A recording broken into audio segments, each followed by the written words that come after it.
పూర్ణమదః పూర్ణమిదం పూర్ణాత్ పూర్ణముదచ్యతే పూర్ణస్య పూర్ణమాదాయ పూర్ణమేవావశిష్యతే. ఓం శాంతి శాంతి శాంతి. బృహదారణ్యకోపనిషత్తు 2వ అధ్యాయం 4వ బ్రాహ్మణం మైత్రేయి బ్రాహ్మణంలో నిన్న 5వ మంత్రం వరకు కొంత చెప్పుకున్నాం. Page number 411.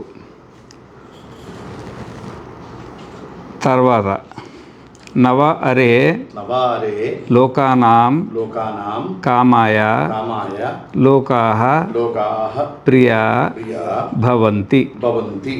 ఆత్మనస్తు కామాయ లోకాః ప్రియా భవంతి.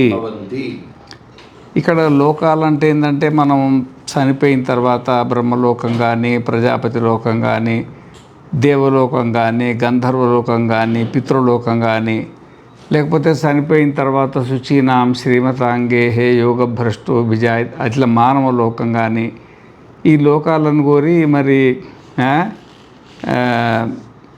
జ్యోతిష్ఠోమో స్వర్గకామో యజేత ఈ విధంగా రకరకాల ఇక్కడ ముఖ్యమైనదంటే పుణ్యాలు యజ్ఞం ద్వారా ఇంత దానాలు ధర్మాలు అన్నదానాలు అవి ఇవి చేసేసి ఈ ప్రపంచాన్ని రుణగ్రస్తం చేసేసి వాళ్ళతో సేవ చేయించుకొని వీడు ధనవంతుడు కావాలని కోరిక చేత ఈ నాకు బ్రహ్మలోకం అంటే ఇష్టము, నాకు ప్రజాపతి లోకం అంటే ఇష్టము, ఇట్లా కొంతమంది చనిపోయిన తర్వాత నేను ఇట్లా కావాలా అట్లా కావాలా అని కోరుతారు కదా.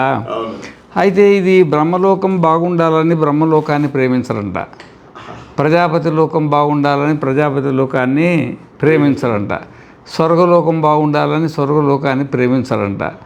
ఆ విధంగానే పితృలోకం కానీ గంధర్వలోకం కానీ మానవలోకం కానీ ఏ లోకాన్ని ప్రేమించినా ఆ లోకం బాగుండాలని కాదంట. ఆ లోకానికి వెళ్తే నేను సుఖంగా ఉంటా, అక్కడ ఉన్నటువంటి భోగభాగ్యాలు సుఖంగా అనుభవించి ఆనందంగా నేను చాలా ఒక గౌరవప్రదంగా ఒక మంచి భోగ వస్తువులంతా అనుభవించుకుంటూ, ఇప్పుడు చూడండి భోగ వస్తువులు అంటే ఉదాహరణ అని చెప్పడానికి కుబేరుడు ఉన్నాడు కదా, కుబేరుడి దగ్గర ఒక విమానం ఉండేది. ఆ విమానం పేరు పుష్పక విమానం. దానికి పెట్రోల్ పోసేది లేదు, డీజిల్ లేదు, తర్వాత దానికి డ్రైవర్ కూడా లేడు. లొకేషన్ షేర్ చేస్తే అదే పోయి ఆడ దించేస్తుంది అనమాట. ఇంకొకటి ఏంటంటే ఎంతమంది కూర్చుని ఒక సీట్ ఖాళీగా ఉంటుంది, అంటే అదే ఎక్స్టెన్షన్ అవుతుంది అనమాట. ఇవన్నీ భోగాలు. ఇక ఒక మరి అది ఎక్కడ ఉంటుందో తెలియదు, రామానంగానే వచ్చేస్తుంది అనమాట. వచ్చేసి కూర్చొని ఎక్కించుకొని అసలు ప్రాణం ఉన్న మనిషి లేకనే, ఇప్పుడు చాట్ జీపీటీ ఎట్ట మాట్లాడుతుంది, ప్రాణం ఉన్న మనిషి లేకనే దానికి ఏమి ఉండదు, అట మాట్లాడొద్దు అది. ఈ విధంగా మరి బ్రహ్మదేవుని దగ్గర ఎంత ఫెసిలిటీలు ఉంటాయి, ప్రజాపతి దగ్గర ఎంత ఫెసిలిటీ అంటే ఎంత సౌకర్యాలు ఉంటాయి, ఇంద్రుడి దగ్గర ఎంత సౌకర్యాలు ఉంటాయి. ఈ సౌకర్యాలను ఊహించుకొని ఈ మానవ లోకంలో మరి సగమేమో శుక్లపక్షం సగమేమో కృష్ణపక్షం, అంటే 15 రోజులు వెన్నెల 15 రోజులు రాత్రి, మళ్ళీ 6 నెలలేమో ఉత్తరాయణం 6 నెలలేమో దక్షిణాయనం, మళ్ళీ ఇదొకటి ఎండాకాలం ఒకటి వానాకాలం ఒకటి చలికాలం ఒకటి, రాత్రి ఒకటి పగలు ఒకటి, మళ్ళీ దీంట్లో వచ్చేసి బాల్యం ఒకటి యవ్వనం ఒకటి వార్ధక్యం ఒకటి. ఎంత మిశ్రితమై ఉన్నది భూమండలం అంతా. ఎప్పుడు కలకాపలగా ఉంది. ఈ కలకాపలగా అనకంటే ఆ లోకంలో పోతే ఎప్పుడు. ఇంకోటి ఏంటంటే మనకు పొద్దుట ఆకలి అవుతుంది, దీనికి స్నానం చేయించాలా, దీనికి గుడ్డలు కట్టాలా, దీనికి బొట్లు పెట్టాలా, దీన్ని ఏమేమో ఉంటుంది అనమాట. అంటే మనకు జాగ్రత్త స్వప్నము సుషుప్తి 3 ఉంటాయి అన్నమాట. కానీ దేవలోకాలలో పోతే దేవ శరీరం ఎట్లుంటుందంటే అది దానికి స్నానం చేయించాల్సిన అవసరం లేదు అది. మనం తల్లి గర్భంలో పుడతాం, ఆడ తల్లి గర్భంలో పుట్టాల్సిన రెడీమేడ్ శరీరాలు. ఆ పుణ్యాన్ని బట్టి ఆ శరీరం లోపలికి పంపించి దాంట్లోనే టైమర్ పెట్టేస్తారు. వీడి పుణ్యం ఎంత ఉందో అంత టైమర్ పెట్టేసి ఫిట్ చేసేస్తారు. ఇక చనిపోవడం కూడా ఉండదు, మాత్రం టైమర్ ఆగిపోగానే వీడు పైకి లేచేస్తాడు. ఇక బ్రహ్మాండంగా వాళ్ళకు ఇక అణిమ గరిమ మహిమ లఘిమ ప్రాప్తి ప్రాకామ్య ఈశత్వ వశిత్వాది సిద్ధులు ఉంటాయి వాళ్ళ స్థాయిని బట్టి. ఏ లోకానికంటే ఒకటి మనం బయటికి వెళ్ళాలంటే ఒక కారు కావాలా, ఒక డ్రైవర్ కావాలా, పెద్ద కథా కార్ఖానా కావాలా, వాడు ఏడికంటే వాడికి ఆకాశంలో పోతారు, ఆకాశంలో వస్తారు. రే బాబా, వాళ్ళ భోగాలు ఊహకు అందరి భోగాలు ఉంటాయి అన్నమాట. ఊహకు అందరి పరికరాలు ఉంటాయి వాళ్ళ దగ్గర సేవ చేయడానికి. ఇక మరి ఇవన్నీ పొందాలని కోరిక ఉంటుంది. కానీ ఆ లోకాలు బాగుండాలని లోకాల కోసం వీడు యజ్ఞయాగాలు చేయట్లేదు. ఆ లోకాలలో ఉంటే నేను ఆనందంగా ఉంటానని తన సౌకర్యం కోసము, తన సుఖం కోసం, ఆత్మనస్తు కామాయ, తన సుఖం కోసము ఈ లోకాలన్నీ ప్రేమిస్తాడు అని దీనికి తాత్పర్యం అన్నమాట. అనండి అరే దేవానాం కామాయ దేవాః ప్రియా భవంతి, ఆత్మనస్తు కామాయ దేవాః ప్రియా భవంతి. ఇక్కడ ఇక దేవతలకు వచ్చేప్పటికీ మనము పొద్దున్నే దేవతారాధన చేస్తారు మన భూలోకంలో చాలా వరకు. సరే, ఏ మతం వల్ల అయితే ఉంది, క్రిస్టియన్ దేవుని పూజిస్తారు, ముస్లింలు అసలు దేవుడు లేని మనిషి అనేది లేదన్నమాట. సహజంగా అందరు దేవుడికి ఆశ్రితమైన వాళ్ళే. మేము కడప జిల్లాలో ఉన్నాం. కడప జిల్లాలో ఉంటే విజయవాడ నుండి ఒక ఆయన వచ్చిండు అనమాట. ఆయన నాస్తిక సంఘానికి అధ్యక్షుడు. ఆయన నాస్తిక సభలు పెట్టిండు విజయవాడలో. అందరు ఇంతమంది నాస్తికులు అందరిని పిలిపించి అక్కడ మా స్వామి దగ్గరకు వచ్చిండ్రు. మరి ఏమయ్యా బాగున్నాయా, ఎట్లా సభలు బాగా జరిగినాయి, ఎట్లా జరిగినాయి సభలు బాగా జరిగినాయా అన్నాడు. అంటే దైవానుగ్రహంతో బాగా జరిగినాయి స్వామి అన్నాడు. అర్థమైందా? నాస్తికుల్లోపుడు కూడా తెలియని ఆస్తికత్వం ఒకటి ఉంది. అర్థమైందా? ఈ విధంగా మరి అరే దేవానాం కామాయ దేవా ప్రియామంతి ప్రియా భవంతి. ఇప్పుడు దేవుణ్ణి ఆశ్రయించిన వాడు అంటూ ఉండడు. దేవుణ్ణి ఆశ్రయించిన వాడు అంటూ ఉండడు అన్నమాట. అయితే మరి ఎందుకు దేవుణ్ణి ఆశ్రయిస్తాడు? ఎందుకు? ఇప్పుడు భగవద్గీతలో ఏ యథామాం ప్రపద్యంతే తాంస్తథైవ భజామ్యహం మమ వర్తమాన్ వర్తంతే మనుష్యాః పార్థ సర్వశః ఏ యథామాం ప్రపద్యంతే. ఎవరు నన్ను ఏ విధంగా ఉన్నాడని భావించుకున్నా, ఎందుకంటే సర్వం కల్విదం బ్రహ్మ నేహనానాస్తికించిన, ఆత్మకు భిన్నంగా ఇంకొకటి ఏదీ లేదు కాబట్టి ఏదైనా సరంతా ఆయనే కదా. నువ్వు అల్లా అనుకున్నా ఆయనే, యేసుక్రీస్తు అనుకున్నా ఆయనే, రాముడు అనుకున్నా ఆయనే, కృష్ణుడు అనుకున్నా ఆయనే, పోషమ్మ అనుకున్నా ఆయనే, మహంకాళి జాతర నిన్నమన్నంత పొద్దు జాతర ఏది అనుకున్నా అంతా ఆయనే. అయితే మనోళ్ళు పూజ చేస్తారు. పూజ చేసి ఇప్పుడు మహంకాళి జాతర ఉంది, ఎన్ని కార్యక్రమాలు పోతాయి కదా. గుళ్ళోకి పోతారు, వెంకటేశ్వర స్వామికి అక్కడ తిరుపతి వెంకటేశ్వర స్వామి కానీ మల్లికార్జున స్వామి కానీ వీళ్ళు పూజ కోసం డబ్బులు కడతారు. డబ్బులు కట్టగానే వాళ్ళు కులం గోత్రం అన్నీ అడిగేస్తారు. అడిగిన తర్వాత ఇక అన్నీ చెప్పేస్తారనమాట, నీకు ఏమేం కావాలా. ఇక వాళ్ళు అడగాల్సిన అవసరం లేదు. ధన కనక వస్తు వాహన ఐశ్వర్య అభివృద్ధ్యాభివర్తనం ఇక అన్నీ. అంటే ఇప్పుడు దేవుడు పూజ చేసింది, ఓ దేవుడా నువ్వు బాగుండు, నీ కొడుకులు బాగుండని, నీ భార్యలు బాగుండని, మీ పిల్లలు బాగుండని, మీ ఊరు బాగుండని, మీ దేశం బాగుండని నేను చేస్తున్నాడా? మీ గొడవలు పెట్టుకోండి. వెంకటేశ్వర స్వామి గుట్ట మీద ఉన్నాడు, అలివేలు మంగమ్మ వచ్చి కింద ఉన్నది. మీరు ఏర్పడితే మాకెందుకు, ఒక దగ్గర ఉంటే మాకెందుకు, ఇన్ని కోట్ల లేకపోతే మాకెందుకు, మరి ఇన్ని సంవత్సరాలు అయింది ఒక దగ్గర ఉండొచ్చు కదా, మేము సంసారం చేస్తున్నాం కదా. భార్యకు భర్త దూరం, భర్తకు భార్య దూరం ఉంటే ఏం బాగుంటుంది స్వామి, మీరందరూ ఒకటి కావాలా అని ఎవరైనా పూజ చేస్తున్నాడా? గొడవనే పట్టించుకోరు, వాళ్ళ గొడవనే పట్టించుకోరు అనమాట. ధన కనక వస్తు వాహన ఐశ్వర్య లేనివేను ఏమున్నాయో అన్నీ. ఇంకేదైనా కోరికుంటే అయ్యవారు అడుగుతారు, నీకేం కోరికుంటా అంటే కొడుకులు లేరనో మనవలు లేరనో లేదో ఏది కావాలంటే అది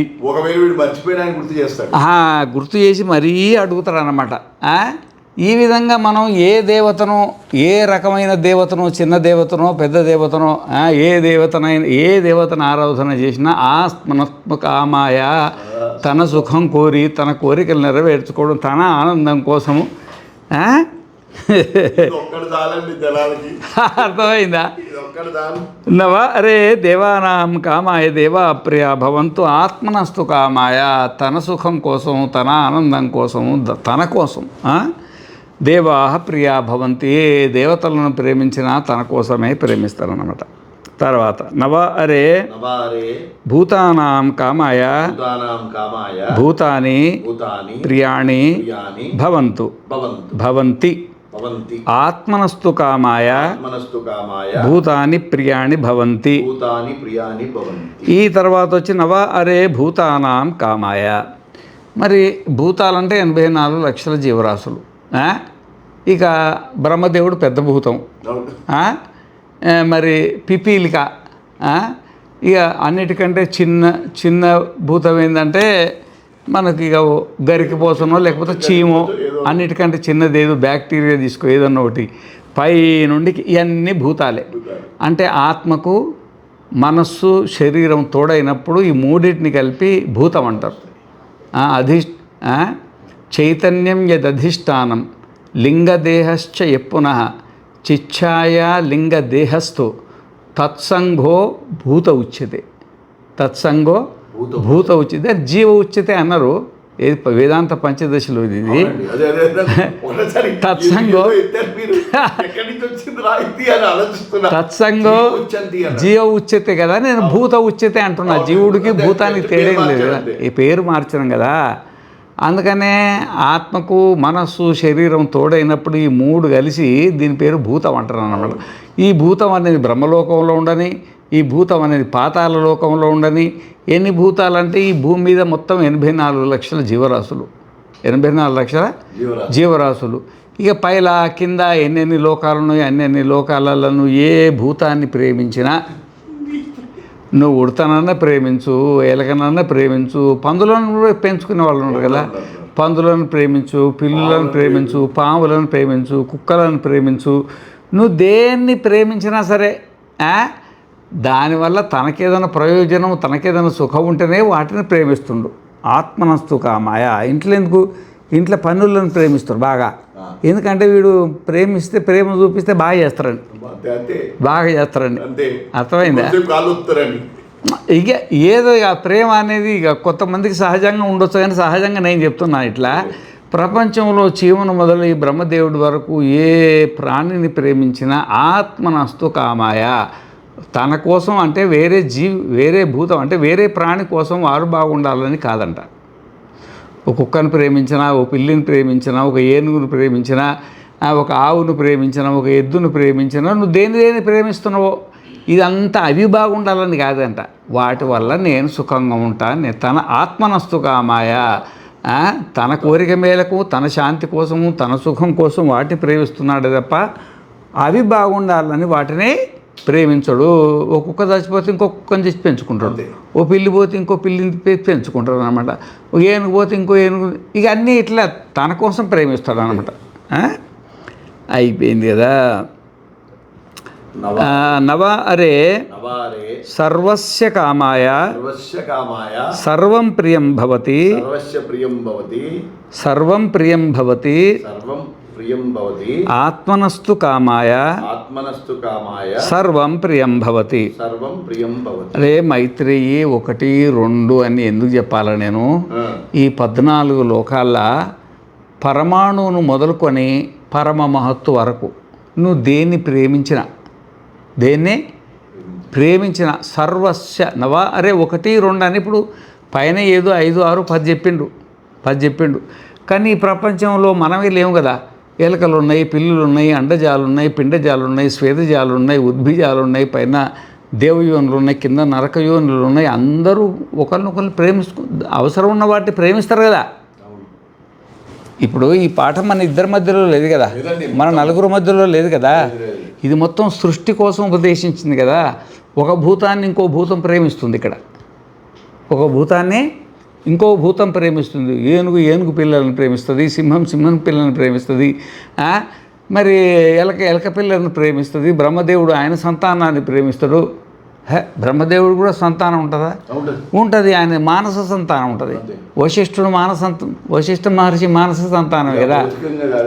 మరి నారదుడు కూడా ఇది కూడా భౌతికమేం కాదు, ఇది కూడా మానసికమే. భౌతికం మీద మానసికంగా మనం దాన్ని ఆపాదించాం. లే అది మానసికంగా ఉన్నదాన్ని భౌతికంగా ఆపాదించిన మనం. అర్థమైందా? అది కథ అన్నమాట. ఈ విధంగా నేను అక్కడి నుంచి వచ్చా, మీరు ఇక్కడి నుంచి పుట్టింది ఇక్కడి నుంచి చెప్పంటున్నారు. యథార్థం కదా, ఏది యథార్థం ఉందో అదే చెప్పుకోవాలి కదా, ఎక్కడి నుండే కదా. ఈ విధంగా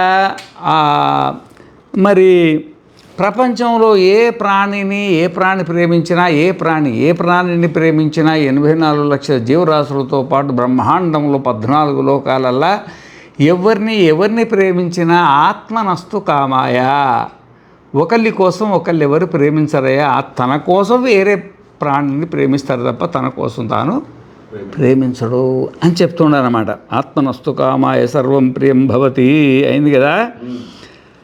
అందుకనే ఆత్మావా అరే ద్రష్టవ్య శ్రోతవ్యో మంతవ్యో నిధిధ్యాసితవ్యో మైత్రేయీ ఆత్మనోవా అరే దర్శనేన శ్రవణేన మత్య విజ్ఞానేన ఇదగుం సర్వం విదితం. అందుకనే మరి ఆత్మనస్తు కామాయ అంటే తను ఇప్పుడు ఒకటి మన శరీరం, ఒకటి మన మనస్సు, ఒకటి మనం. ఆత్మనస్తు అంటే శరీరం తీసుకోవాలా, మనస్సు తీసుకోవాలా, మనల్ని తీసుకోవాలా? మనల్ని తీసుకోవాలి. ఆత్మనస్తు కామాయ అందరూ ఆత్మే, అందరూ ఆత్మకు భిన్నంగా ఎవరు లేరు.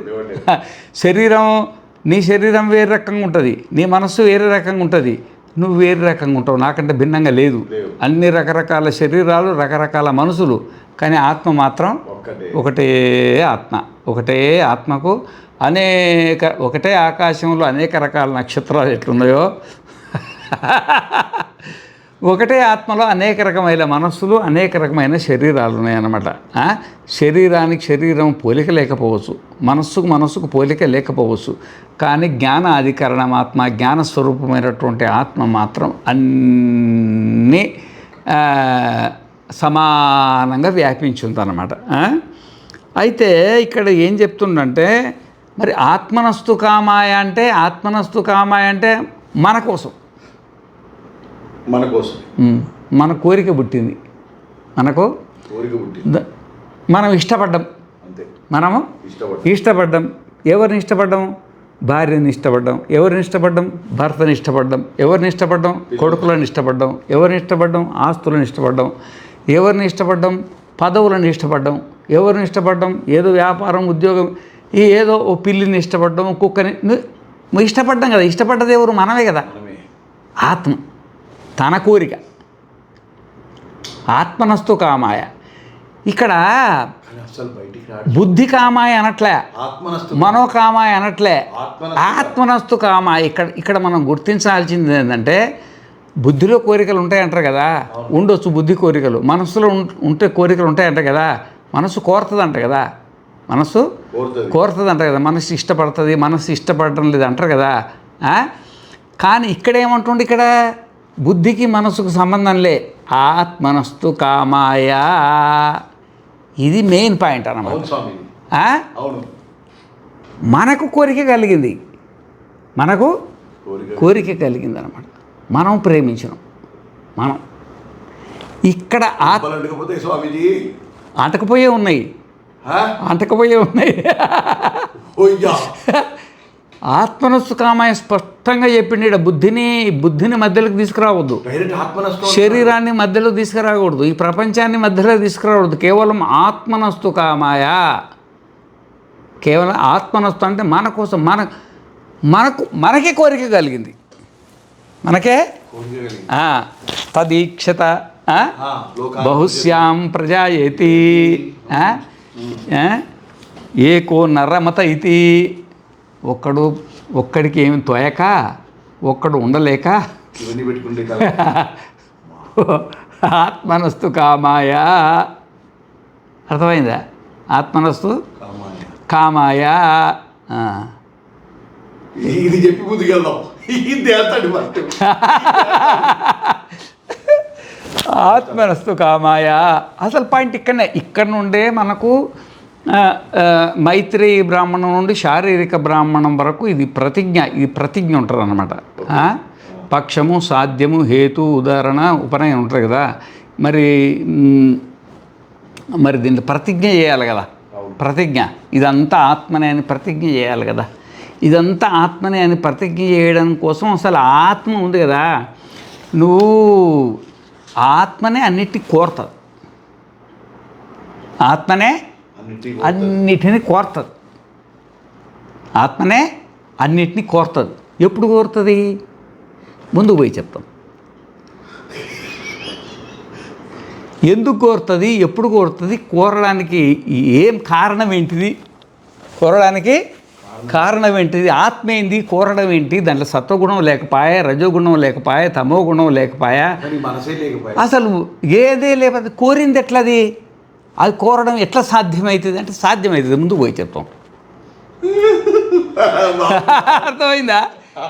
సీరియల్లో చూపించి వదులుతాడు, రేపు చూద్దాం అన్నట్టు ఉన్న విషయమే. మరి ఇక్కడ స్పష్టంగా ఇప్పుడు 5వ మంత్రం పై నుండి ఇందాక ఒక పెద్ద చేంతాడంత ఉంది. ఈ చేంతాడంతలో ఆత్మనస్తు కామాయ, ఆత్మనస్తున్న ఆత్మనే కోరికలే, ఆత్మను కోరిక కలిగింది, బుద్ధేస్తు కామాయ, ఇక బుద్ధి అంటే మనసు కోరి, మనసులో ఉన్న కోరిక, మనసు కోరికతోటి, మనసులో ఉన్న కోరికతోటి భార్యను ప్రేమిస్తున్నాడు, మనసులో ఉన్న కోరికతోటి భర్తను ప్రేమిస్తున్నాడు, మనసు కోరికతోటి పిల్లల్ని ప్రేమిస్తున్నాడు, మనసు కోరికతోటి లోకాలను ప్రేమిస్తున్నాడు, ఆ మనసులో కోరికతోటి బ్రాహ్మణత్వం క్షత్రియత్వాన్ని ప్రేమిస్తున్నాడు, మనసుతో కోరికతోటి లోకాలను ప్రేమిస్తున్నాడు, మనసు కోరికతోటి వేదాలను ప్రేమిస్తున్నాడు, మనసులో ఉన్న కోరికతోటి భూతాలను ప్రేమిస్తున్నాడు అని ఏమైనా చెప్పాడా? మనసు కోరికతోటే మొత్తం సర్వాన్ని దేని ప్రేమిస్తున్నాను. మనసు ఎక్కడ నా శబ్దం ఉందా ఇక్కడ? అసలు లేదు కదా. ఆత్మనస్తు కామాయ, ఆత్మకో కోరిక ఉంది, ఆత్మ కోరిక కోసమే ఈ ప్రపంచాన్నంత ప్రేమిస్తుంది, ఈ ఆత్మనే కోరుతుంది. ఇది ఏంటి ఆత్మ ఏంటి, కోరిక ఏంది? ఆత్మలో కోరిక ఉంటాయి, ఉండవు కదా అంటే ఉండవు, ఉండవు కదా అంటే ఉండవు, లే ఉండంటే ఉండి లేదంటే నీ ఇష్టం ఉన్నట్టు అయిపోయేది. అది ఉన్నదా లేదా, మరి ఎట్లా కోరింది? అది ఆత్మలా నిర్గుణం కదా అది. ఆత్మ తద్వా ఏతదక్షరం గారికి అది చెప్పిండు కదా. ఏ తద్వై తదక్షరం గారికి బ్రాహ్మణా అభివదంతి అస్థూలం అణను అక్రస్వం అదీర్ఘం అలోహితం అస్నేహం అచ్ఛాయం అతపం అవాయు అనాకాశం అసంగం అరసం అగంధం అచక్షుష్కం అశ్రోత్రం అమనో దాని మనస్సు కోరిక ఉండాలి కదా. మరి మనస్సు ఉంటే కదా కోరేది, అసలు మనస్సు కాదు అది. అమను అంటే అది దానికి మనస్సు లేదని చెప్పట్లే, అది మనస్సు కాదు అంటే మన మనస్సు కాదు.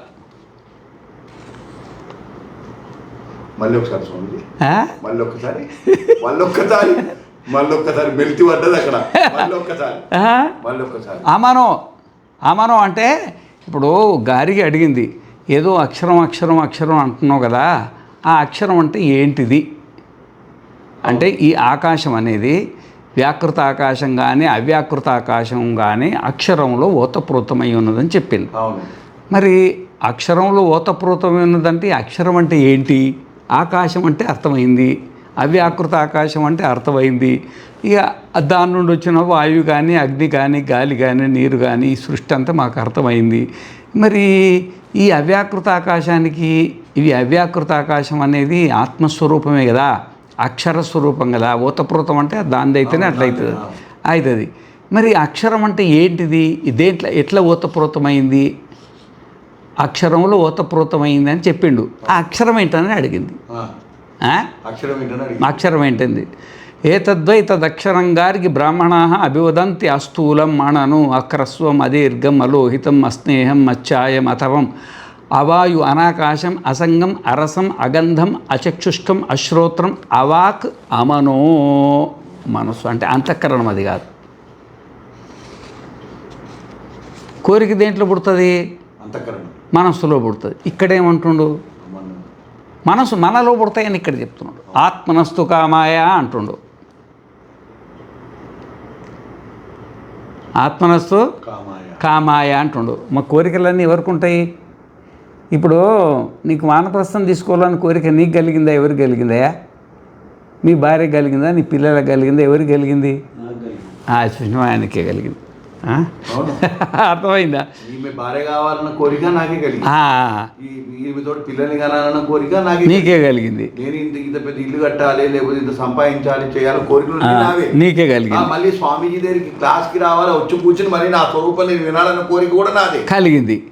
కానీ ఇది శాస్త్ర విరుద్ధం. ఆత్మ లోపట అంటే మన లోపట ఎట్లాంటి కోరికలు ఉండవు. కానీ ఇక్కడ ఏం చెప్తుంది? అన్ని ఆత్మనస్తు కామాయ సర్వనమారే సర్వస్య కామాయ సర్వం ప్రియం భవతి. ఆత్మనస్తు కామాయ సర్వం ప్రియం భవతి. ఆత్మనస్తు మనసు కోరిక చెప్పి ఆత్మనస్తు తన సుఖం కోసం, తన సుఖం. తానంటే ఎవరంటే ఇక్కడ ఆత్మనే. అంతే కదా.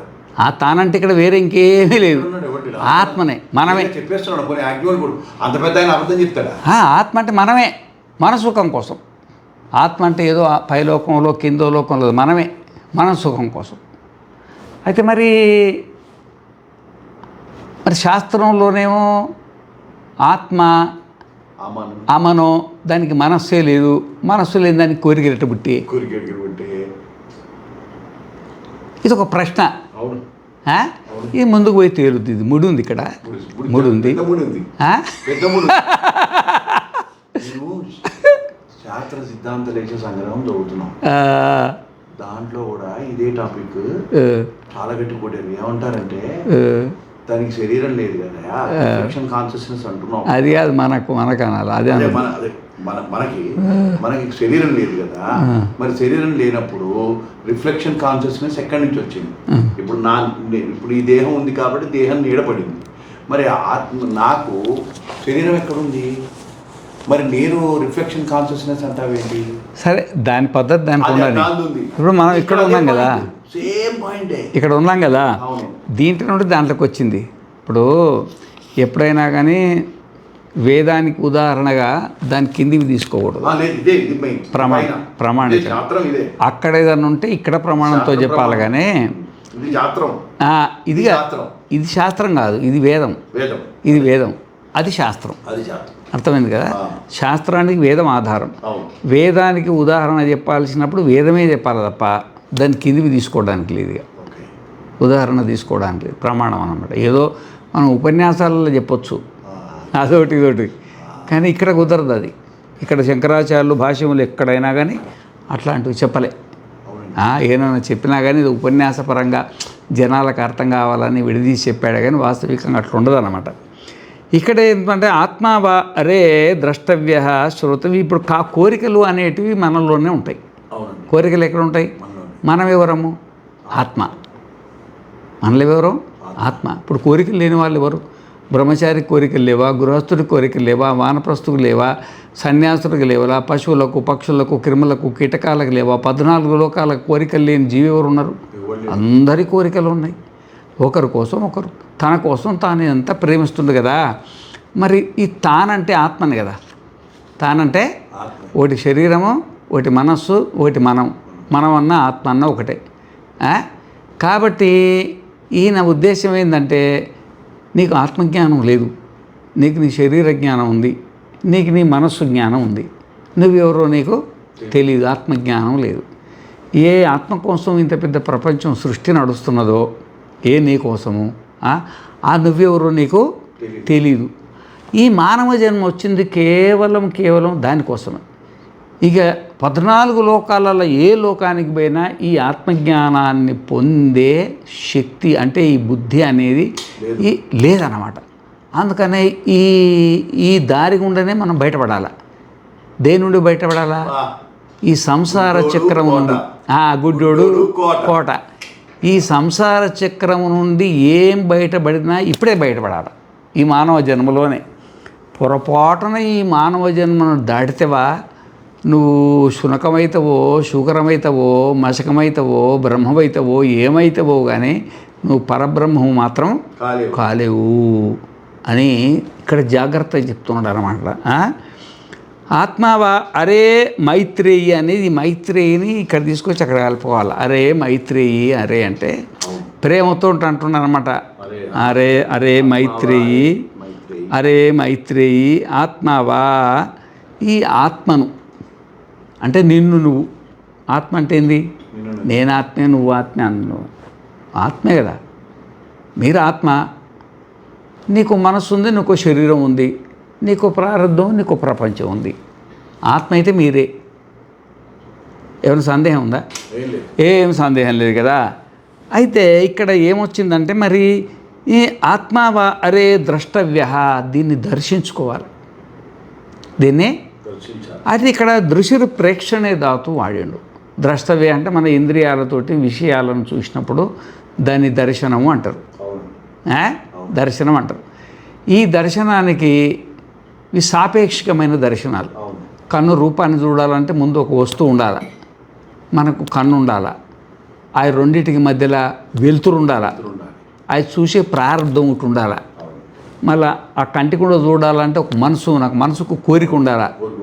ఆ కోరిక మనసు కోరినా కానీ బుద్ధి దాన్ని ఎక్సెప్ట్ చేయాలా. మన ప్రపంచంలో అన్నీ రోడ్డెంబడి పోతాం, ఏమేమో కనబడతాయి. కనబడ్డాయి అని బుద్ధి దాచిపెట్టుకుంటుందా? తనకి ఇష్టమైంది దాచిపెట్టుకుంటుంది. ఆ బుద్ధిలో ఉండి మనం చూస్తాం, బుద్ధిలో కూర్చొని మనం చూస్తాం అన్నమాట. వృద్ధేశర్జున తిష్టతి అన్నాడు కదా. మనం ఎక్కడ నుండి ప్రపంచాన్ని చూస్తాము? బుద్ధిలో. ఇదో ఈ దృశ్య ప్రేక్షణే ధాతు ఉంది కదా.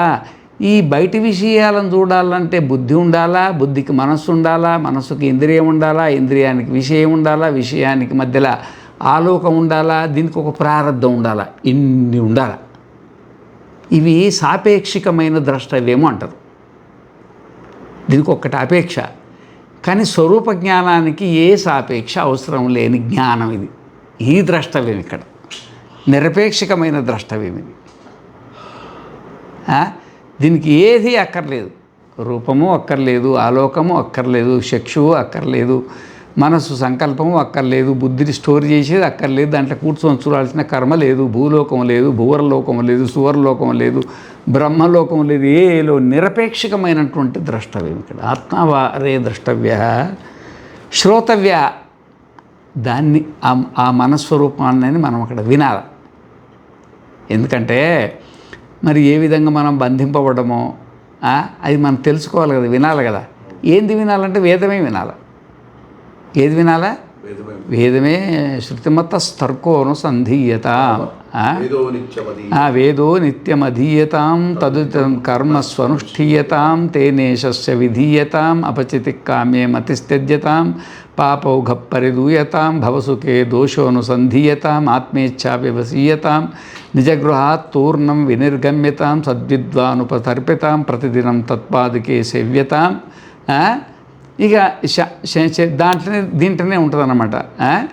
మరి శృతిమతస్తర్కోను సంధీయత. శృతి మార్గం వేదం చెప్పిన దాన్ని మాత్రమే వినాలి ఇక్కడ. దేన్ని? వేదం అంటే ఇక్కడ ఉపనిషత్తులు మాత్రం ఇక్కడ శ్రోతవ్యం అంటే ఉపనిషత్తులు మాత్రమే వినాలన్నమాట. దానికి భిన్నంగా ఏమీ వినకూడదు. ఆ ఉపనిషత్తు నీకు అర్థం కాకపోతే ఆ ఉపనిషత్తు అర్థం కావడం కోసము పూర్వమీమాంస, ఉత్తరమీమాంస, న్యాయము, వైశేషికము, సాంఖ్యము, యోగము, షడ్దర్శనాలు ఉన్నాయి. వాటి ద్వారా వినేదేమో ఉపనిషత్తే. దేని ద్వారా వినాలా? ఈ శాస్త్రాల ద్వారా ఆ శాస్త్రం కూడా చదివితే అర్థం పోతే గురుముఖత గురువు శాస్త్రము ఉపనిషత్తు ఇవన్నీ ఉపనిషత్తుల గురించే చెప్తున్నాయి అన్నమాట. ఇది శ్రోతవ్యం అన్నమాట. ఇది శ్రోతవ్యం. ఆత్మవా అరే ద్రష్టవ్య శ్రోతవ్యో మంతవ్య. మరి దాన్ని విని వదిలిపెట్టినామనుకోండి, దానివల్ల ఏమైనా ఉపయోగం ఉంటుందా? వినే వదిలిపెట్టినామనుకో, ఒక అమ్మగారు పిల్లల్ని కన్నది, అమ్మాయిని మర్చిపోయింది అనుకో, ఆ పిల్ల ఎదుగుద్దా?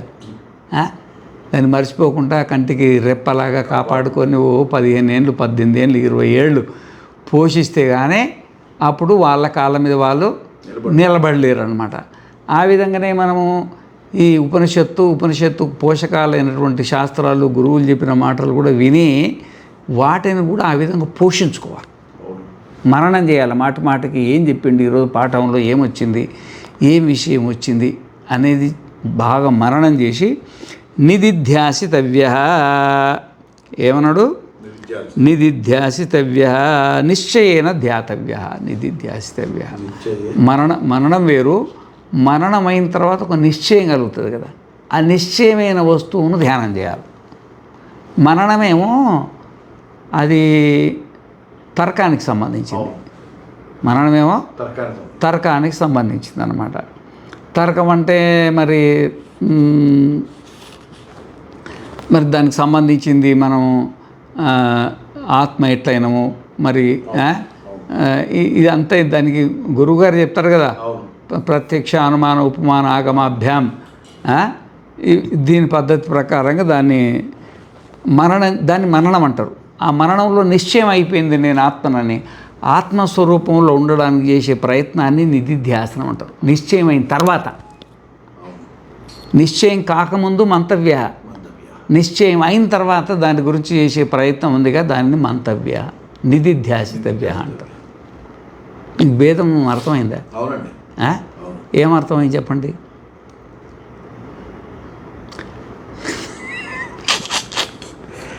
మననం వేరు. మననం అంటే గురువుగారు చెప్పిన దాన్ని తర్కంతో ప్రత్యక్ష ప్రమాణమా, అనుమాన ప్రమాణమా, ఉపమాన ప్రమాణమా, ఆగమ ప్రమాణమా, ముఖ్యంగా ఇక్కడ అనుమాన ప్రమాణం ఆగమ ప్రమాణమే తీసుకుంటారు. ఆగమన ప్రమాణం ప్రకారంగా, అనుమాన ప్రమాణం ప్రకారంగా ఈ వేదం చెప్పింది, గురువు చెప్పింది ఇది కరెక్టేనా కాదా అని దాన్ని బొర్లిచ్చి ఈ పక్కొచ్చి ఆ పక్కేసి ఈ పక్కేసి, అమ్మగారులు చీరలకు పోతే ఒకే పక్క చూడరుగా, ఈ పక్కేస్తారు ఆ పక్కేస్తారు, ఇట్లేసి అట్లేసి ఇది కాదా అవునా చేతులు పట్టుకొని చూస్తారు, ఇట్లా చూస్తారా చూడరా? ఆ విధంగానే ఈ ఆత్మజ్ఞానాన్ని కూడా గురువుగారు శాస్త్రం చెప్పింది, ఉపనిషత్తు చెప్పింది, ఇది తర్కం ప్రకారంగా ఉందా లేదా అనేది ఇట ఆట మళ్ళీ చూడడాన్ని మననం అంటారు. ఇక నేను ఆత్మనే, ఆత్మకు భిన్నంగా నేను ఇంకేది కాదు అని తన స్వరూపం నిశ్చయమైన తర్వాత తన స్వరూపంలో ఉండడానికి చేసే ప్రయత్నాన్ని నిధిధ్యాసనం అంటారు. మరి నాకేంటి ప్రారంభం? నాకు తర్కాలోచనే రాదు. ఇప్పుడు మీరు చెప్పారు కదా, మీరు ఏం చెప్పినా ఒకటే గురుముఖత, ఏం చెప్పినా శాస్త్రమే, శాస్త్ర ప్రమాణం, వేదం ప్రమాణం. మీరు చెప్పే ప్రతి పదం నన్ను స్టాండ్ బై చేస్తుంది తప్ప ఇంకా దాని గురించి తర్క ఆలోచన ఉండనే ఉండదు. మరి అదేమిటి అంటే ఆల్రెడీ ఏదో జన్మలో మీరు మననం చేసి ఉంటారు, మననం పూర్తయి ఉంటుంది మీది. ఎందుకంటే మననాన్ని దాటుకొనే నిధిధ్యాసనంలోకి రావాలి. ఏదో జన్మలో చేసి ఉంటారు, శ్రవణం మరణం పూర్తి అయిపోయి ఉంటుంది. అండి నన్ను అదే బాధ నాకు అనిపిస్తుంది. నువ్వు అది చూడు ఇది చూడు అది చూడు, ఆ తర్కం చూడు ఇది చూడు అది చూడు. నేనన్నా ఎందుకు రా ఇంత డిస్కషను? క్లియర్గా చెప్పేస్తున్నాడు కదా, ఎంత క్లియర్గా చెప్పేస్తున్నాను శాస్త్రం, నువ్వు ఇది అంటే నువ్వు నిలబడిపోతావు అని చెప్పినా కానీ శాస్త్రం ఏం చెప్తుందంటే గురువుగారు చెప్పినా దాని మీద మననం చేయాలంటుంది, శాస్త్రం విధిస్తుంది. నీకు ఒకవేళ నమ్మకం ఉన్నా అంటే శాస్త్రం మీద అంటే ఉపనిషత్తు మీద గురువు మీద నమ్మకం ఉన్నా మళ్ళీ దాని తర్కత నువ్వు నిరూపించుకోవాలా. కానీ బుద్ధి చంచలంగా స్వామీజీ, అది మళ్ళీ ఇంకోటేదో కొత్తది పట్టుకొస్తుంది, దాన్ని పరిగెత్తించడం అవసరమా? ఇప్పుడు మీకు ఇంతకుముందు అరటికాయ తెలియదండి, అరటికాయ తెలీదు, అరటికాయని గురించి తెలుసుకోవాలనిపించింది. ఆ స్వామి దగ్గర పోతే ఆ స్వామి ఏం చేసిందంటే అరటి తోటలకే తీసుకెళ్ళాడు. అరటి తోటలే, అరటి తోట కాకుండా అక్కడ ఇంకా చాలా ఉన్నాయి. ఆ తోటలో మామిడి తోట ఉంది, ఒకటే పెద్ద ఉద్యానవనం, అన్ని ఉసిరి ఎన్నో 100 రకాలు ఉన్నాయి. 100 రకాలన్నీ తిప్పి 100 రకాలల్లో ఇది అరటిపండు అన్నాడు అనుకోండి, ఇది అరటిపండు. ఆ 100 చూసినాం అనుకోండి, చూసేప్పటికీ నీకు ఏమవుద్ది, ఇది ఓహో ఇది అరటిపండు అని నీకు అప్పుడు ఏదైనా సందేహం ఉంటుందా? ఇక ఉండదు. సందేహం ఉంటుందా? ఉండదు. అట్లా అన్నమాట. ఇక్కడ ఇది కాదు ఇది కాదు ఇది కాదు ఇది కాదంటే ఇది ఉసిరికాయ, ఇది ఈ అరటిపండు ఇది ఉసిరికాయ కాదు, మామిడికాయ కాదు, చింతకాయ కాదు, ఇది అరటిపండు అని చూపిస్తే ఎట్లుంటుందో అట్లా అన్నమాట. ఇది ఈ విధంగా దానికి మననం అవసరమే అన్నమాట. మననం అవసరం లేనిది శాస్త్రం విధించదు. సరే, నీకు మననం అనేది ఒకవేళ విశ్వసించడం వేరు, విశ్వసించడం కూడా కాదు. కొన్ని విశ్వసించడం మాటకు కూడా లేదు, ఎందుకంటే విశ్వసించడం మళ్ళీ ప్రాబ్లమేటిక్ అవుతుంది. ఎందుకంటే నేను మిమ్మల్ని శాస్త్రం చెప్పేది అదే, నువ్వు విశ్వసించొద్దు, తప్పకుండా మననం చేయాలి. అంటే ఇది తర్కానికి నిలబడి ఉందా లేదా? ఇప్పుడు గంధవత్వం పృథివ్యా లక్షణం అన్నాడు. ఈ భూమికి వాసననే భూమే వాసన, నీళ్ళల్లో రుచే నీళ్ళు, నీళ్ళే రుచి. ఇది మరి దీన్ని సాధర్మ వైధర్మ్యాలు అంటారు. సాధర్మ వైధర్మ్యాలు. ఇప్పుడు ఇది దీని సాధర్మ్యం. ఈ ధర్మం దేంట్లో ఉండదు, మిగతా వాటికి ఇది వైధర్మ్యం, అవునండి. మిగతా వాటికి వైధర్మ్యం. ఇది నిజమా కాదా అని నీటిని పరీక్షించాలా. నీటిలో ఏమైనా వాసన ఉందా, అగ్నిలో ఏమైనా వాసన ఉందా, గాలిలో ఏమైనా వాసన ఉందా, ఆకాశంలో ఏమైనా వాసన ఉందా, మరి వీళ్ళు చెప్పింది కరెక్టేనా అని ఈ మాదిరిగా మనం ప్రమాణపూర్వకంగా వెళ్ళాలని అంటాను అనమాట.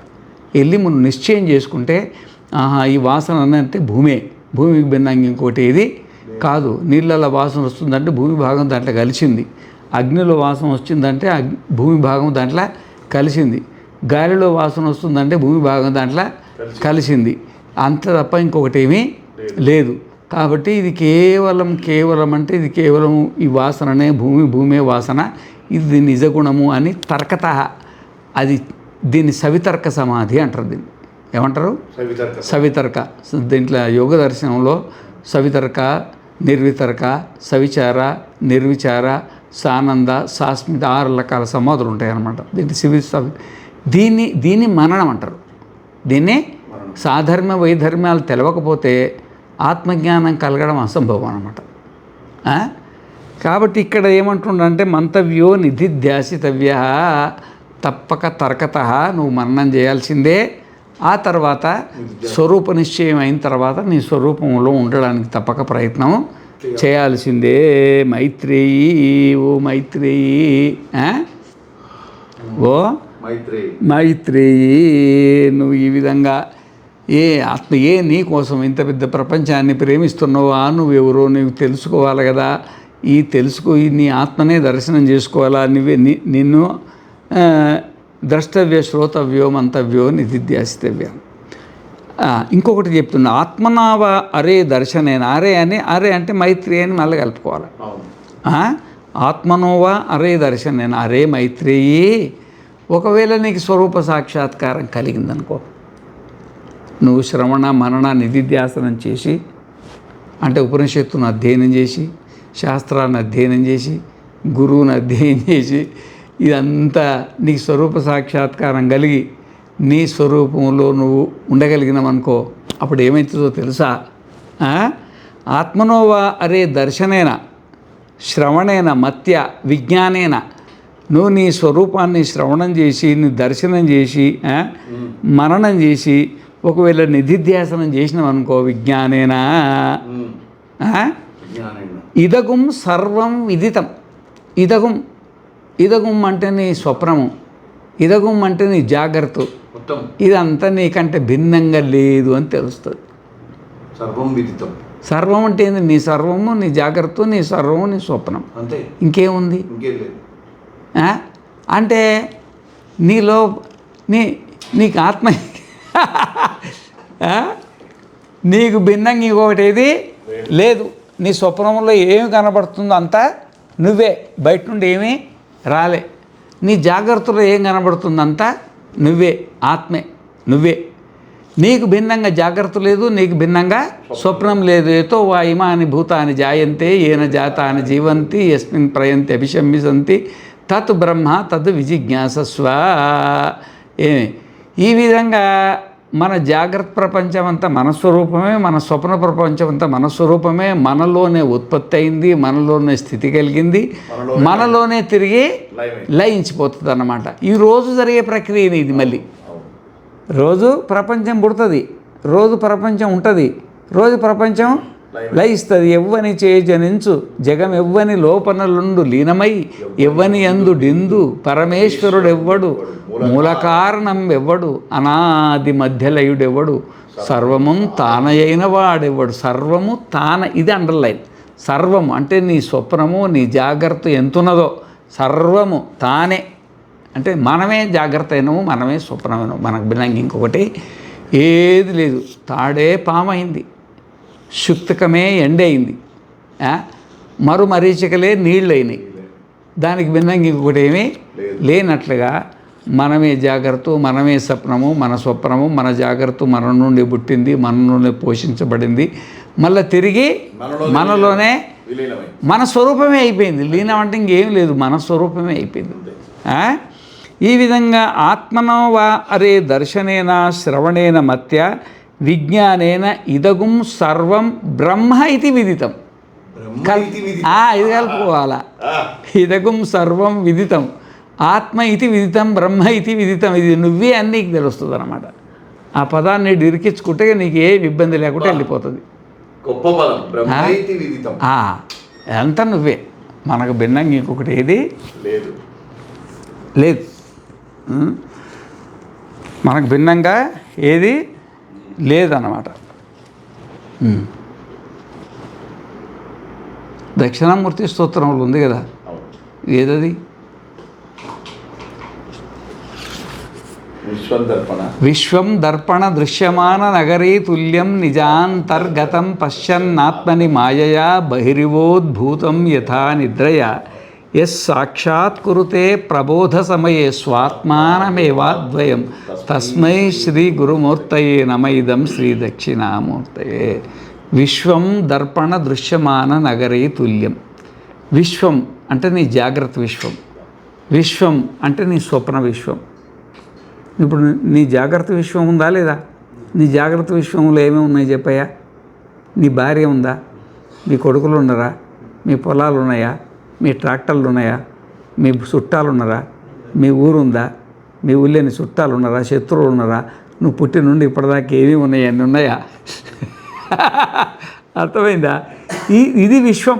పుట్టి నుండి ఇప్పటిదాకా జాగ్రత్త అవస్థలో నువ్వు ఏమేమి చూసినావో ఇదంతా, ఇంకా పోయిన జన్మలో ఏమేమి చూసినావో, ఎన్ని జన్మలలో ఏమేమి చూసినావో, రాబోయే ఎన్ని జన్మలలో ఏమేమి చూడబోతావో, ఈ విశ్వం అంతా.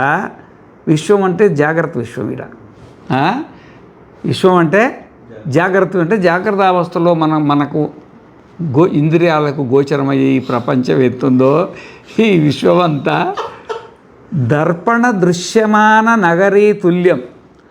దర్పణం అంటే ఏంటంటే అద్దం, ముఖం చూసుకునే అద్దం ఉంటుంది కదా, దాన్ని దర్పణం అంటారు. ముఖం చూసుకునే దాన్ని దర్పణం అంటారు అనరు, ఏదైనా దర్పణమే. ఓ పెద్ద అద్దం తీసుకొని మన విశ్వనాథ క్షేత్రం 5 అంతస్తులు ఉంది కదా, ఆ పైన పెద్దది ఒకటి పెట్టు. ఒక 1/2 కిలోమీటర్ అద్దం, 1/2 కిలోమీటర్ పైన పెద్దగా ఒక అద్దం పెట్టు. అద్దం హైదరాబాద్ పక్క మళ్ళించు. మళ్ళిస్తే ఈ హైదరాబాద్ అంతా దాంట్లో పడుతుందా పడదా? మరి అది కనబడుతుందా కనబడతలేదా? ఉండి కనబడుతుందా లేక కనబడుతుందా? ఉండి కనబడుతుంది. నువ్వు లేదు అంటే కనబడకూడదు, లేదు అంటే కనబడకూడదు. ఉన్నది అంటే మరి చేయి పెడితే రావాలా? రాదు. ఉన్నది అంటే చేయి పెడితే రావాలా? ఇప్పుడు అమ్మగారులు ఉంటారు, ఏదైనా పెళ్ళికి పోవాలా, ఒక 2 కిలోల బంగారం మెడకేసుకుంటారు, అద్దం దగ్గర నిలబడతారు, అద్దంలో అవన్నీ ఆభరణాలన్నీ కనబడతాయి. మరి ఉండి కనబడుతున్నాయా అంటే కనబడుతున్నాయి కాబట్టి ఉన్నాయని అనుకోవాలా? మరి ఏలు పెట్టి తీస్తే రావు మళ్ళీ. లేకనే ఉన్నట్టు కనబడుతున్నాయి, లేకనే ఉన్నట్టు కనబడుతున్నాయి. అర్థమైందా? ఇక్కడ ఏమైందంటే బింబం ప్రతిబింబం 2 ఉన్నాయి సచ్చి. ఎక్కడ? ఈ బయట అద్దం దగ్గర. ఇక్కడ బింబము ప్రతిబింబం 2 ఉన్నాయి. ఇక్కడ బింబం లేదు, ప్రతిబింబమే ఉంది. అది ప్రాబ్లం వచ్చేసింది. అర్థమైందా? ఇప్పుడు ఎట్లుంటుందంటే ఒక ఉపమానం అనేది తీసుకున్నప్పుడు స్వామి, మరి అక్కడ అంటేనేమో హైదరాబాద్ ఉండే అద్దం ఉండే, హైదరాబాద్ అద్దంలో పడే. మరి జాగ్రత్త అవస్థలో ఈ ప్రపంచం అంతా అద్దంలో పడ్డట్టుంటే అసలు ఒరిజినల్ బింబం ఉండాలి కదా, ఒరిజినల్ బింబం ఉండాలి కదా. ఆ బింబం ఉంటేనే కదా దీంట్లో పడుతుంది. కాబట్టి బింబం లేకనే ప్రతిబింబం ఉంది. ఇది ప్రాబ్లం. బింబం లేకనే ప్రతిబింబం ఉందన్నమాట. ఇది ఎంత విచిత్రంగా ఉందంటే ఇది మాయ. ఎప్పుడైనా ఉపమానం అనేది అది సార్వత్రికం కాదు. కొంచెం తీసుకోవాలి, కొంచెం తీసుకోకూడదు అన్నమాట. ఎట్లా అంటే మరి ఉపమానం తీసుకున్నప్పుడు అక్కడ నగరం ఉన్నది, ఇక్కడ అద్దం ఉన్నది. నగరం దాంట్లో పడింది, మరి కనబడుతుంది. మరి ఈ మనలోన ఈ విశ్వం అంతా మనలోనే ఉందన్నావు ప్రతిబింబంగా. అసలు ఒకటి ఉండాలి కదా. మరి అసలు ఎక్కడుంది? అసలు ఎక్కడుంది? అది అసలు ఉంటేనే కదా మనకు పడుతుంది. అంటే అది ఉదాహరణ కోసం చెప్పింది కానీ వాస్తవికంగా ఉదాహరణాన్ని మొత్తం స్వీకరించడానికి లేదు. ఏకాంశంలో తీసుకోవాలి. అది ఎట్లా అంటే మరి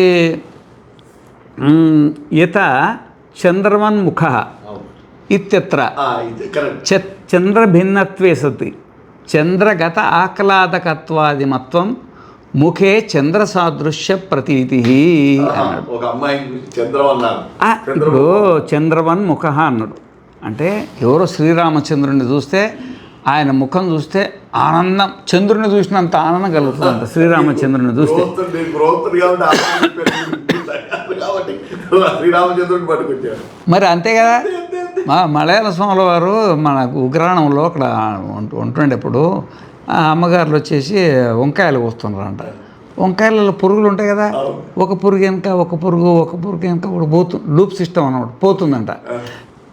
పోతుంటే మలయాళ స్వామి అడిగిండు, చూడండి ఆ పురుగులు ఎట్లా పోతున్నాయో అని అన్నారంట. ఊరికే చూడండి ఆ పురుగులు ఎట్లా పోతున్నాయో అంటే ఆ అమ్మగారు అనిందంట, స్వామి అచ్చం భార్యాభర్తలు పోయినట్టే పోతున్నాయి అన్నట. చీచి అట్లా ఎందుకంటే గురు శిష్యులు పోయినట్టు పోతుండ అనొచ్చు కదా, గురు శిష్యులు పోయినట్టు పోతుండ అనొచ్చు కదా అన్నాడంట. సరే వాళ్ళ స్థాయిని బట్టి వాళ్ళ స్వభావాన్ని బట్టి ఏదో మాట వస్తుంది, వేరే మాట. కానీ ఇక్కడ ఏంటంటే చంద్రవన్ముఖ ఇత్యత్ర అంటే ఇప్పుడు శ్రీరామచంద్రుడి ముఖం చూస్తే ఆ పౌర్ణమి రోజు చంద్రుడిని చూస్తే ఎంత మనిషికి ఆహ్లాదంగా ఉంటుందో ఆ శ్రీరాముని చూస్తే అంత ఆనందంగా అనిపించేదంట. అంత మాత్రాన ఇప్పుడు శ్రీరాముని ముఖం చంద్రబింబం అంటారు. చంద్రబింబం లాంటి ముఖమై అంటారు. అంటే చంద్రుడు దీంట్లోకి వస్తాడా? చంద్రునిలో ఉన్న కొన్ని గుణాలు ఆహ్లాదకత్వాదిమత్వం అంటే చంద్రుడిని చూస్తే మనకి ఇట్లా సంతోషంగా ఆనందంగా బయట ప్రపంచం అంతా మర్చిపోయి ఆనంద స్వరూపంలో అట్లా ఉంటామో ఆ విధంగానే శ్రీరామచంద్రుని చూడంగానే అట్లా ఆనందం కలిగి మిగతా ప్రపంచం అంతా మర్చిపోయి అట్లనే చూస్తుండాలా అని అనిపిస్తుంది కదా. ఆ దాంట్లో ఉన్న కొంచెం అంశం దీంట్లో తీసుకోవాలి తప్ప ఆ చంద్రుడి ముఖం ఎట్లా అవుద్ది? చంద్రుడు అక్కడ ఉండదు, ముఖం కాదు కదా. ఆ విధంగానే ఇప్పుడు ఏమైందంటే చంద్రుడిని ఉదాహరణ తీసుకున్నాం, కానీ చంద్రుడిని పక్కన పెట్టేసి చంద్రునిలో ఉన్న కొన్ని గుణాలను మనం తీసుకున్నాం ఇక్కడ. ఎట్లనో అట్లనే మన విశ్వం దర్పణ దృశ్యమాన నగరీ తుల్యం నిజాంతర్గతం అన్నప్పుడు మనం అద్దంలో నగరం పడితే అద్దంలో నగరం పడ్డది కరెక్టే, అద్దంలో నగరం కనబడుతుంది, దానికి బింబం ఉంది ఒకటి. ఇక్కడ బింబాన్ని తీసుకోవద్దు, కేవలం ప్రతిబింబాన్ని చూసుకోవాలి. కేవలం ప్రతిబింబం. ఇప్పుడు ప్రతిబింబం అనేది లేదా అంటే కనబడుతుంది, లేదా అంటే కనబడుతున్నది, ఉన్నదా అంటే చేయి పెడితే రాదు, చేయి పెడితే ఈ జాగ్రత్త ప్రపంచం అంతా అంతేనంట. విశ్వం దర్పణ దృశ్యమాన నగరీ తుల్యం నిజాంతర్గతం. ఈ ప్రపంచం అంతా ఎక్కడ కనబడుతుందంటే మన లోపట్నే. నీవు పుట్టినప్పటి నుండి సచ్చిందాకా ఏమేమి చూసినావో అదంతా మన లోపలనే కనబడతాయి. ఎందుకంటే మనం చూసేది మనం అంటే ఇక్కడ ఆత్మ, మనం దేని దర్శనం చేసినా బుద్ధిలోనే చూస్తాం. ఎక్కడ చూస్తాం మనం? ఆ బుద్ధి లోపల చూస్తాం అన్నమాట. నువ్వు నీ పుట్టినప్పటి నుండి ఇప్పటి దాకా నువ్వు ఏ దర్శనం చేసినా నిజాంతర్గతం, నీ లోపల బుద్ధి ఉన్నది, బుద్ధి లోపల నువ్వు చూస్తున్నావు. ఆ బుద్ధి లోపల ఏమేమి ఉందో అదంతా లేఖనే కనపడుతుంది, లేఖనే. ఇప్పుడు నువ్వు ఇట్లా కళ్ళు మూసుకో, ఒక మాటకు ఒక నిమిషం కళ్ళు మూసుకోయా. సరే, మీ ఊరిని ఒకసారి జ్ఞాపకం చేసుకో. మీ ఊరు కనపడుతుందా? సరే, ఇప్పుడు అది మీ కళ్ళు మూసుకున్నాక కనబడే మీ ఊరుందా, అది ఉండి కనబడుతుందా లేక కనబడుతుందా? ఉండేదేమో ఆడ, లేక కనబడేదేమో ఇక్కడ. అటు బుద్ధి లోపల నీకు ఏమేమి ఉన్నాయో అవన్నీ లేకనే కనబడుతున్నాయి, కానీ ఒక్కటి కూడా ఉండి కనబడతలేదు అన్నమాట. ఆ విధంగానే విశ్వంలో నువ్వు పుట్టినప్పటి నుండి ఇప్పటిదాకా నీకు ఏమేమి చూసినవో బుద్ధి లోపల అవన్నీ లేకనే కనబడుతున్నాయి. విశ్వం దర్పణ దృశ్యమాన నగరీ తుల్యం నిజాంతర్గతం. నిజ అంటే మనం పశ్యం ఆత్మని మాయయ. ఇవన్నీ చూసి అజ్ఞానం వల్ల ఇవన్నీ బయట కనబడుతున్నట్టు భ్రమపడతా ఉంటా. ఇప్పుడు మీకు నేను బయట ఉన్నానా లోపల ఉన్నానా? లోపల ఉన్నాను. మరి నీ లోపల ఉంటే ఇంటి నుండి ఇంటి దాకా రాకూడదు కదా, అక్కడనే చూసుకోవచ్చు కదా. భౌతికంగా చూడడానికి ఇక్కడికి వచ్చా.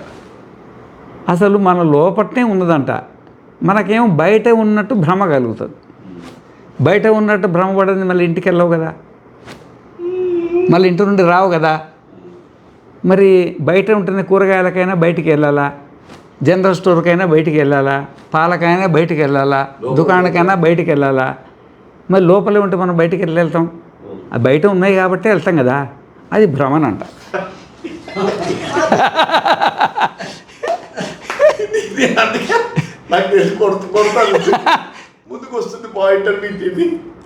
ఇది భ్రమ. ఉండేదంతా మన లోపటనే, కానీ బయట ఉన్నట్టు భ్రమ ఏర్పడుతుంది అన్నమాట.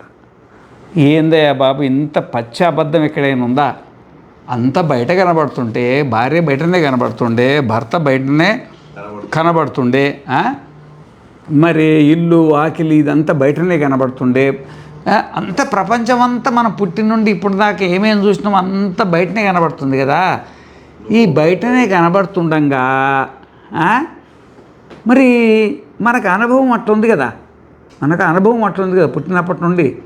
మీ కొడుకులు బయటనే కనబడతారు, కోడలు బయట కనబడుతుంది, మనవరాలు కనబడుతుంది, పొలాలు బయటనే కనబడతాయి, దుకాణాలు నేను ఏమేమి చూస్తాం అంతా బయటనే కనబడుతుంది కదా. ఇట్లా బయట కనబడంగా ఈ లోపల కనబడుతున్నాయి అంటే ఇది ప్రత్యక్ష విరోధంగా ఉంది. ఇదంతా ప్రత్యక్ష విరోధం అంటారు అన్నమాట. ఇంత ప్రత్యక్ష విరోధంగా ఇది ఎట్లా సాధ్యము? ఇది బయట కనబడుతుంటే లోపల కనబడుతుంటే ఆయన ఉదాహరణ అని చెప్తుండు. యథా నిద్రయా, నిద్ర అంటే ఇక్కడ స్వప్నం. నిద్ర అంటే ఏంది? స్వప్నం. ఇప్పుడు పండుకున్న తర్వాత ఇవన్నీ బయటికి వెళ్ళిపోయినాం. ఇవన్నీ అస్తమిత ఆదిత్య యాజ్ఞవల్క్య చంద్రమసి అస్తమితే శాంతి అగ్నౌ శాంతాయాం వాచి కిం జ్యోతిరేవాయం పురుష. స్వప్నంలో నీకు జ్యోతి. మరి స్వప్నంలో ఇవన్నీ కనబడుతున్నాయి కదా. మరి స్వప్నంలో ఇట్లాంటి శరీరం మనకు శరీరం వస్తుంది. ఈ శరీరమే ఇన్ని పడుకుంటుంది. అక్కడ ఇంకొక శరీరం వస్తుంది. వస్తుందా రాదా మీకు? ఈ ఇంద్రియాలు ఇక్కడే పడుకొని ఉంటాయి. ఇంద్రియాలు కన్ను దగ్గర, చెవి దగ్గర ఆయన నిద్రపోతుంటాయి. అక్కడ వేరే ఇంద్రియాలు వస్తాయా రావా? వస్తాయి. ఇక అక్కడ ప్రపంచం సూర్యుడు ఉంటాడు, చంద్రుడు ఉంటాడు, అగ్ని ఉంటుంది, నక్షత్రాలు ఉంటాయి, భార్య ఉంటుంది, పిల్లలు ఉంటాయి, వాళ్ళ సంస్కారాన్ని బట్టి అన్ని జీవరాశులకు అన్నీ ఉంటాయా? ఉండయా? ఉంటాయి. అవి మనకు బయటనే కనబడుతున్నాయిగా, బయటనే కనబడుతున్నాయి కదా. శుభ్రంగా బయటనే కనబడుతుంటాయి. కానీ మెలకువంగానే ఏమనిపిస్తుంది నీకు? బయట కనబడ్డాయా లోపల కనబడ్డాయా? లోపలనే కనబడ్డా, బయట కనబడ్డట్టు నీకు భ్రమ కలిగింది. అది ఎక్కడ? స్వప్నంలో. జాగ్రత్తలో కూడా ఇదే జరుగుతున్నదయా భ్రమ అని చెప్తుండే. స్వప్నానికి జాగ్రత్తకి ఏమి తేడా లేదు. కాకపోతే నిన్నటి స్వప్నం ఈరోజు రాదు, నిన్నటి జాగ్రత్త ఈరోజు వస్తుంది. ఇదే తేడా, ఇదొకటే తేడా తప్ప స్వప్నం ఏ విధంగా లేకనే ఉన్నట్టు కనబడుతుందో, బయట ఉన్నట్టు కనబడ్డా మేల్కోగానే ఇది తనకంటే భిన్నంగా లేదని తెలుస్తుందో, ఆ విధంగానే ఆత్మజ్ఞానం కలిగిన మరుక్షణమే ఈ జాగ్రత్త, ఈ స్వప్న ప్రపంచం అంతా మనకు అభిన్నంగా ఉందని తెలిసిపోతుంది. ఇక్కడ చెప్పింది ఇది అన్నమాట. ఇది అన్నమాట. ఆత్మనోవా అరే దర్శనేన శ్రవణేన మత్య విజ్ఞానేన ఇదగుం సర్వం ఆత్మ ఇది విదితం. నేనే, నాకు భిన్నంగా జాగ్రత్త లేదు, నాకు భిన్నంగా స్వప్నం లేదు, నాకు భిన్నంగా ఏది లేదు, అంతా నా స్వరూపమే. అంటే ఆత్మస్వరూపమే, ఆత్మకు భిన్నంగా ఇంకొకటి అంటూ ఏది లేదు. సాక్షాత్ కురుతే ప్రబోధ సమయే స్వాత్మానమేవాద్వయం గురుమూర్తయే నమైదం శ్రీ దక్షిణామూర్త. ఇక్కడ దీనికి తాత్పర్యం అన్నమాట.